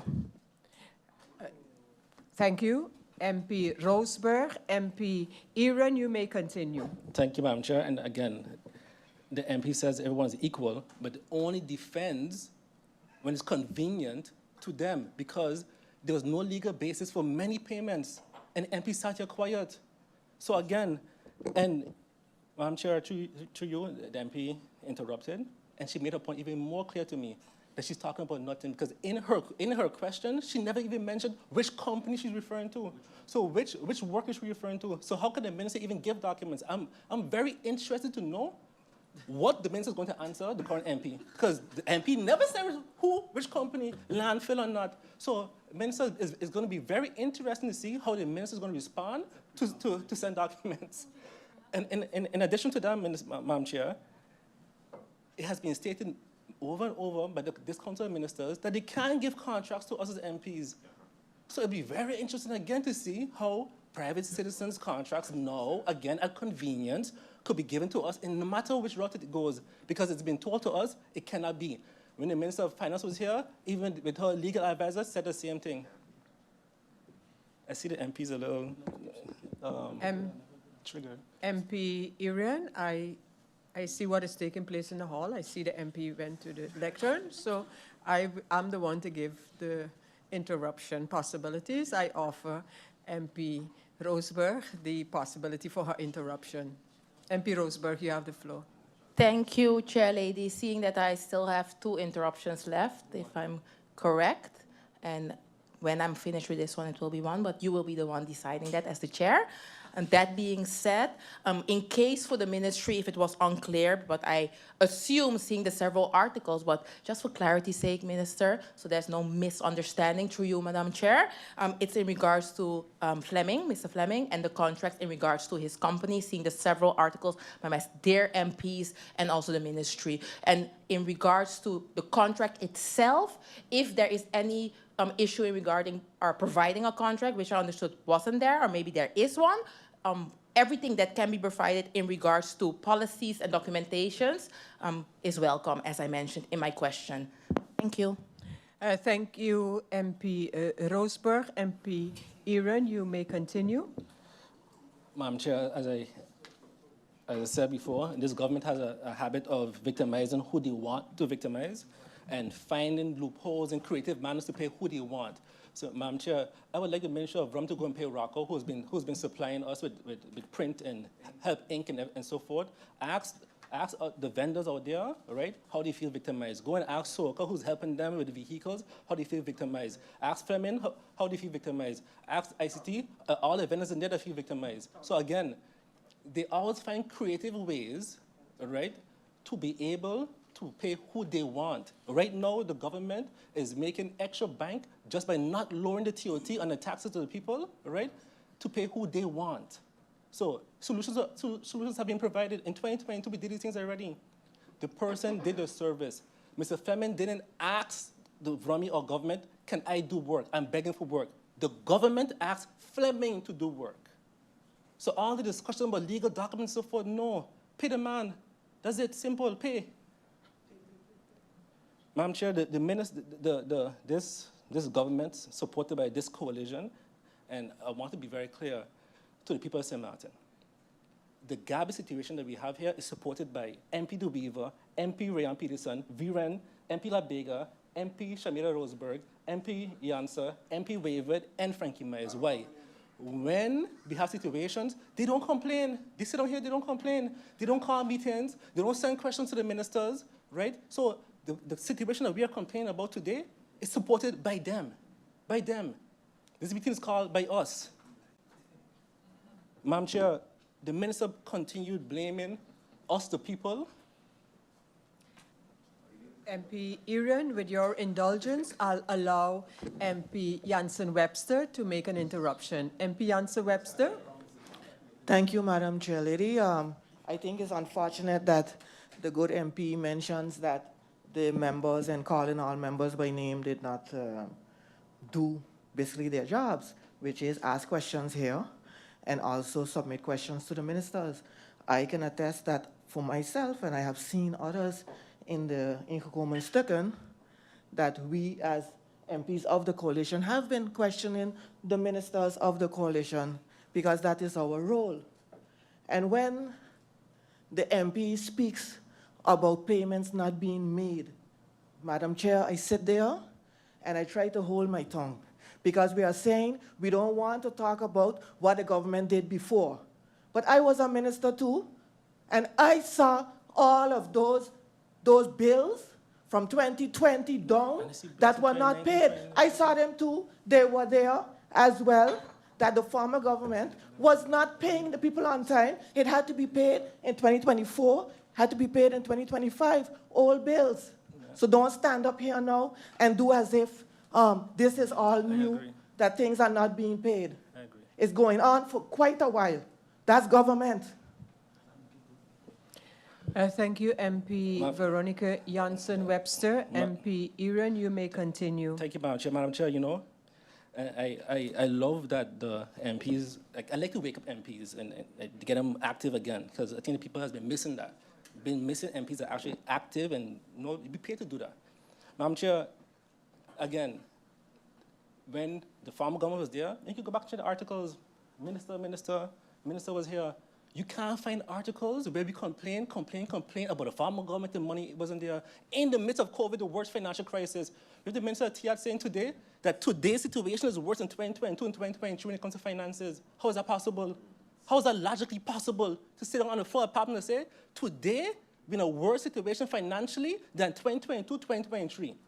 Madam Chair, again, complain about bills. Madam Chair, you know what I'm willing to do? I'm willing and I ask the government to do a forensic audit on where these bills started from. So we could check. We could check to see when bills were paid, how much bills that we met in 2020, and how they were paid during the pandemic. The bills that started under the DP, the farmer up, others, right? So when MPs try to come here and say, oh, the saw bills here, I agree with MP Veronica Jansen. I agree with her. She saw the bills that she created back then, probably. Allegedly. Madam Chair. Members, Madam Chair, I want to invite you, if you have a comment regarding the speaker, that you use the interruption lectern, and I will then give you that opportunity. I see MP Lacroes wants to make an interruption. MP Lacroes.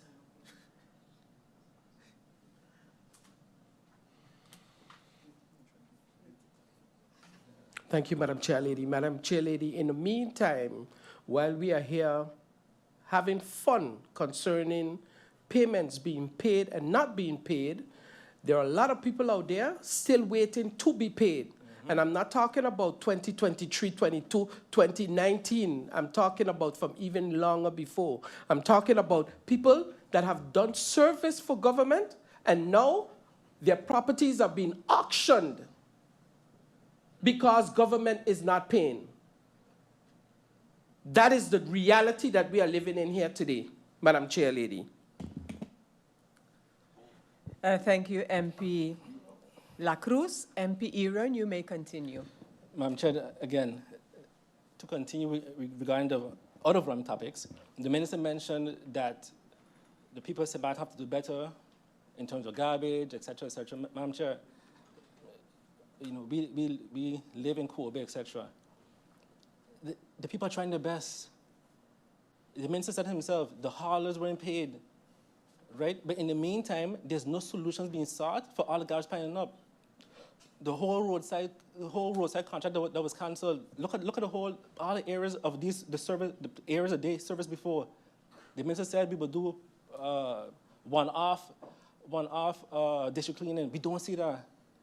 So when the people of St. Martin, right, sitting down, and Madam Chair, this is not, we could read the articles and hear the radio and so forth. These are people go on the road. The people are complaining on a daily basis. I've never seen so many people complain about garbage. People even want to eat in the village because they have so much flies. Madam Chair, it's always an excuse and no solution. Always, always. Thank you, Madam Chair. Thank you, MP Irion. I now give the floor to MP Lewis. MP Lewis, you have the floor.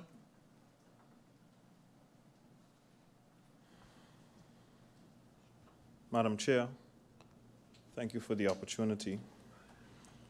I've sat here. In round one, I've brought a motion against the minister. I still stand by my motion, Madam Chair. That motion was brought on the 1st of April, 2026. I have not seen any significant changes with respect to relief to the people of St. Martin, with respect to the potholes that we have to go through every day, with respect to the housing situation, with respect to investment, Madam Chair, with respect to the garbage situation, with respect to the car wrecks, Madam Chair. I have not seen any significance in the past 5 weeks or 6 weeks that this minister has made. Answering our questions is one thing, but again, executing on the people's behalf is another thing. The people of this country remain to suffer while some of us in here plays politics. I go to sleep very late every single day, Madam Chair, because of the multiple complaints that I get via all social medias, including my number.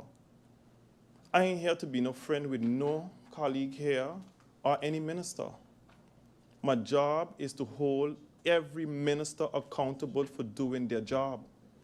And minister, through you, Madam Chair, it is not working out. It is not working out, minister. I really do not know what's happening. And I don't care no longer to know what is happening, Madam Chair. I would like to see a change in this government with respect to service, with respect to giving the proper service that the people of this country mandated us to give. Madam Chair, while I'm sitting here, I even received a link from a Facebook post asking, where is Batman when we need him the most?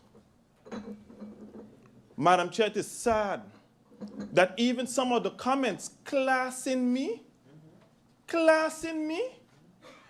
with the incompetence of this government, because the people fail to understand that I did not agree with who became the Prime Minister.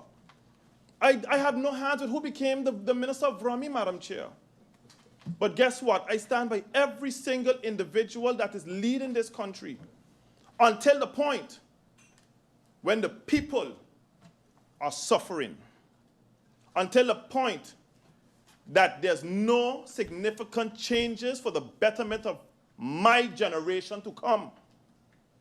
Madam Chair, I'm a father and I'm a grandfather, so if I'm not seeing nothing happening now for the people of today, what are we doing for the generation of tomorrow? Who's supposed to take over? We ain't in here to play any politics, Madam Chair. When an employee is not functioning in a company and costing the company money, they have to go. Why do we believe that these positions in here belongs to us? These positions does not belong to us. So why do we hold on to a position when we are ineffective on the highest level to the people of this country?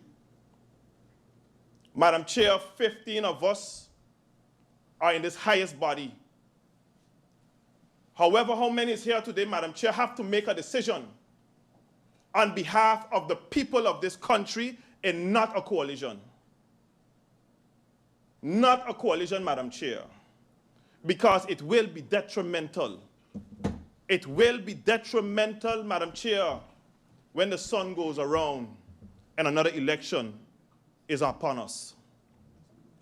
Today, we should make decisions again on behalf of our people and not on behalf of a team that is not functioning, not on behalf of a team that is delivering nothing to the people of this country, Madam Chair.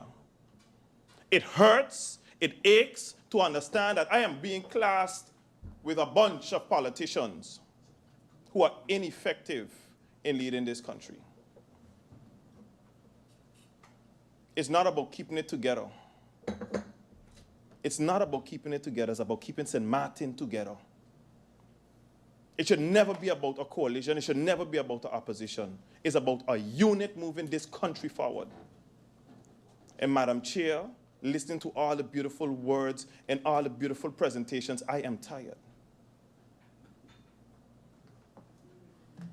MP Lewis, with your indulgence, I'll allow MP Ottley to make an interruption. MP Ottley.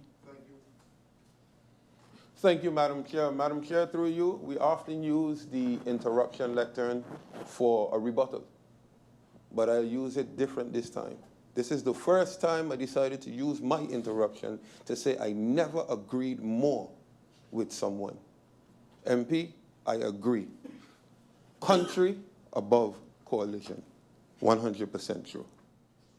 Thank you, MP Ottley. MP Lewis, you may continue. Madam Chair, when I stand here, I know you all in here understand what I'm saying, but I'm making it clear to my countrymen. I am sending a message to my countrymen today. When it comes to a vote of no confidence, we need to take it very serious. Who stands for St. Martin and who not, Madam Chair? That is what will be played out in this country. Enough games has been played from the time this motion was presented. The 1st of April, the 1st of May already gone, and we're heading into the middle of May. Strategically, a lot of things was postponed until to date. But Madam Chair, even if I was part of the coalition, and an MP sitting in this honorable house, and my minister is not working, I would have also presented a motion of no confidence against my own minister. Because, Madam Chair, it is costing us not only with regards to the people suffering, but also with regards to our political careers. And if you want to have longevity, Madam Chair, in this business, you need to work. I do not know how you got to make it so far, Madam Chair, but it is important that today, the people of this country have to know that with regards to longevity in this business, we have to work for our people with full respect. Thank you, Madam Chair. Thank you, MP Lewis. We continue with the list of speakers. It would have been, no, not it would have been, because we had changed those around in the first round, and it's actually MP Labega. And MP Labega does not have the need to speak, and then we go over and we have MP Kotai. MP Kotai, you have the floor. Thank you, Madam Chair. Good afternoon to all those tuning in, to my colleagues, the Minister, and those in the Tribune. Madam Chair, I'd like to ask my questions direct and straight to the point without giving any type of show here on the floor. Minister, through you, Madam Chair, can we get the first payment and agreement with Fleming? Given what's happening with the Fleming controversy, are there any companies that are currently also working without a contract? Can we get a list of those confidentially if need be? Can Parliament receive all documentation relating to all contracts within the Ministry of VROMI and external companies? I want to also know if any active formal contracts have yet to still get paid, what has been paid, and what is pending.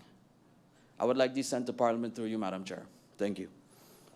Thank you, MP Kotai. Members of Parliament, there was another speaker who is not present at this moment, so I will hereby adjourn for 5 minutes, and then I will caucus with the minister, and we will resume at 4:05. Meeting adjourned.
Members of Parliament, ladies and gentlemen, welcome back to this public meeting of Parliament after a brief adjournment where at the stage where questions, comments, queries were made in the second round, and I invite the Minister, after also caucusing with the Minister, to indicate, I understood from the Minister that he will be able to address some of the issues now, and for the other matters which hopefully can be maybe summarized, the Minister will indicate the time that he is asking, requiring to do so. Minister Gums, you have the floor.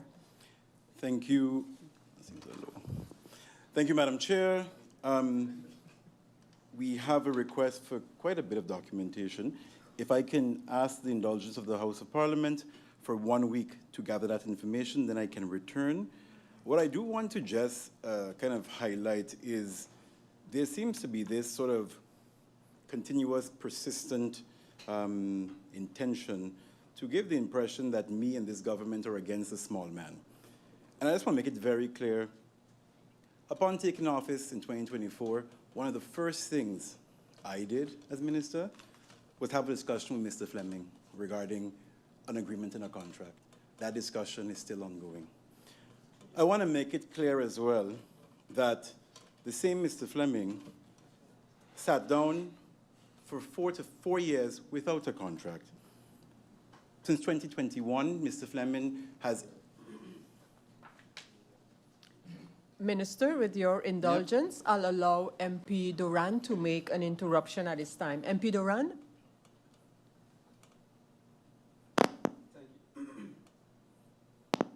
Thank you, Madam Chair. Madam Chair. It's good now? Thank you, Madam Chair. Madam Chair, what the Minister is mentioning through you is totally untrue.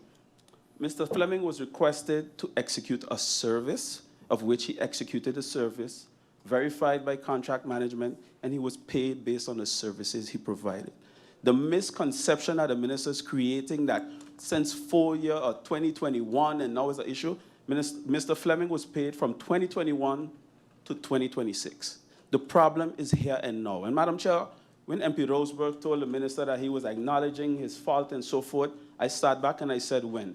Here we have a typical play where again the Minister is looking to blame someone else for the missteps, which is very unbecoming because the Minister solicited the services of Mr. Fleming from 2024 to today and chooses not to pay based on a technicality of a legal situation. So therefore, if it wasn't legal then, it should not have been solicited. Thank you very much, Madam Chair. Thank you, MP Doran. Minister, you may continue, and if you can, address the point raised by MP Doran in the interruption.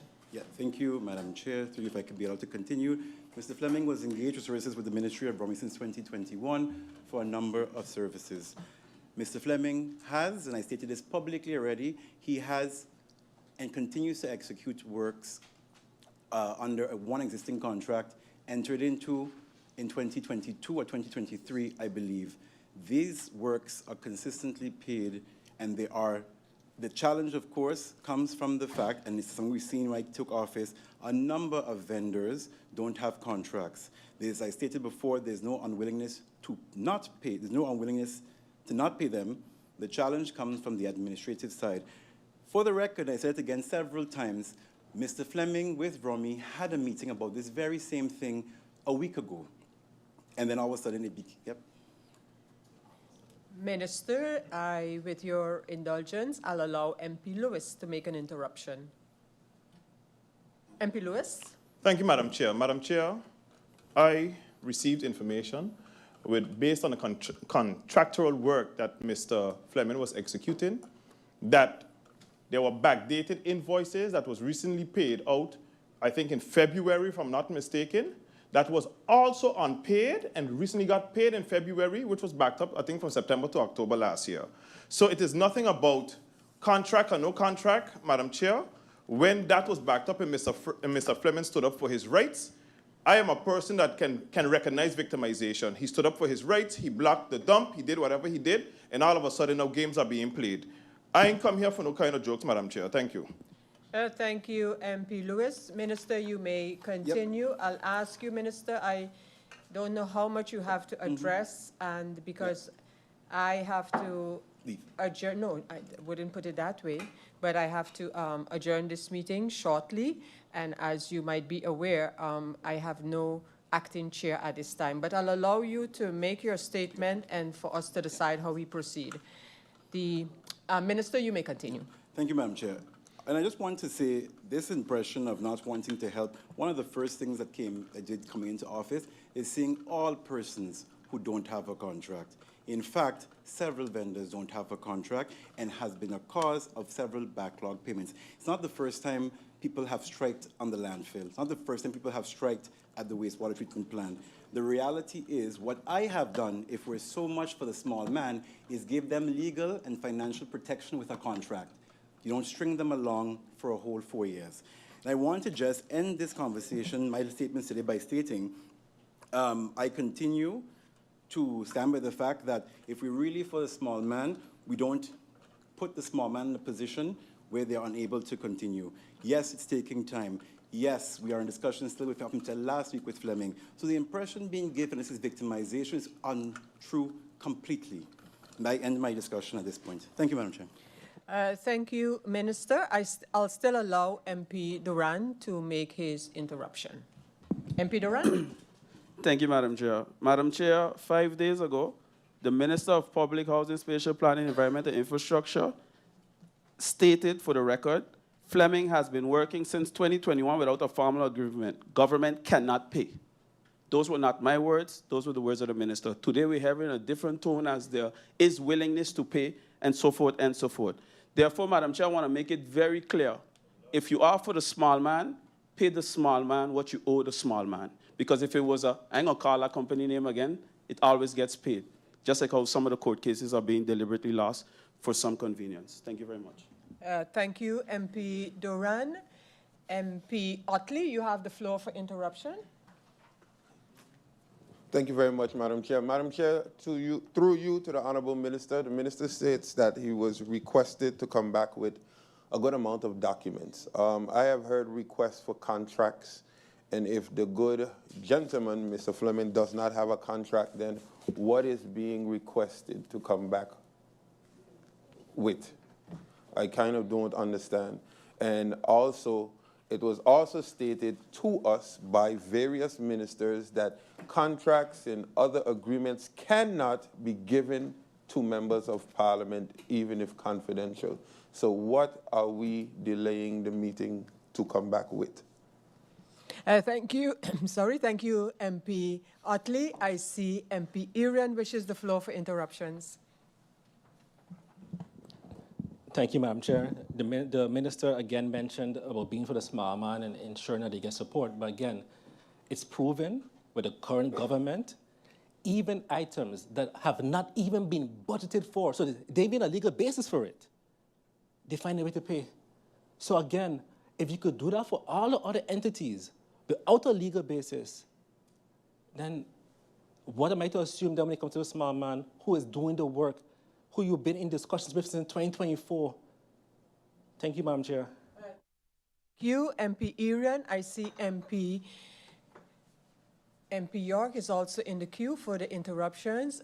This will be the last interruption for this meeting that I'll allow. I'll see if the minister can address any of the interruptions raised, and then before I adjourn this meeting. MP York, you have the floor. Thank you, Madam Chair. Madam Chair, I have no issue with all the documents that are being requested. Now I've heard everything from contracts to policy documents, et cetera, being requested. I myself have requested many of these by various ministers over the past year and a half. I've always received the answer confidential. I've always received the answer is not possible. I would just like to put a special request for the griffier to make a note somewhere in the notes of this meeting, basically what documents are being requested and what documents are going to be given, because a precedent is going to be set here now that I really don't want to hear no long story in other meetings and subsequent meetings with other ministers that these exact type of documents are not allowed to be shared. I'm okay with it being shared, but rule for one, rule for all. If you're going to do it now, I mean, we're going to be doing it moving on as well. Thank you, Madam Chair.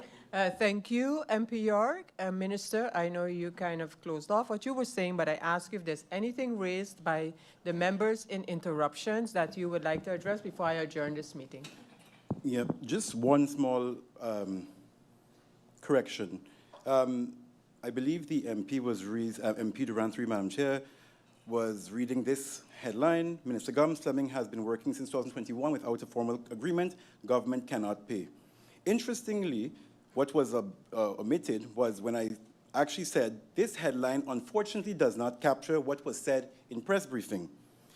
Until an agreement is reached with Mr. Fleming, payments for non-contracted work may encounter delays due to the time needed to process non-contracted work. In short, payment for services outside the contract are processed differently, but can be paid. So once again, I'm just stating for the record, there is a purposeful intent to create a narrative of not wanting to pay or support people, and it's false, misleading, and sets a bad precedent. Thank you, Madam Chair. Thank you, Minister Gums. Minister Gums, you indicated you needed about a week's time. I am not sure at this moment that this meeting can continue next week, but in any case, you will be told, you will be contacted about a continuation for the date and time to be set for the continuation of this public meeting with a provision of the documentation and just a few outstanding questions that were raised by members of Parliament. Members of Parliament, ladies and gentlemen, with this, we have come to the end of this session of this meeting, and I hereby adjourn this public meeting of Parliament. Meeting adjourned.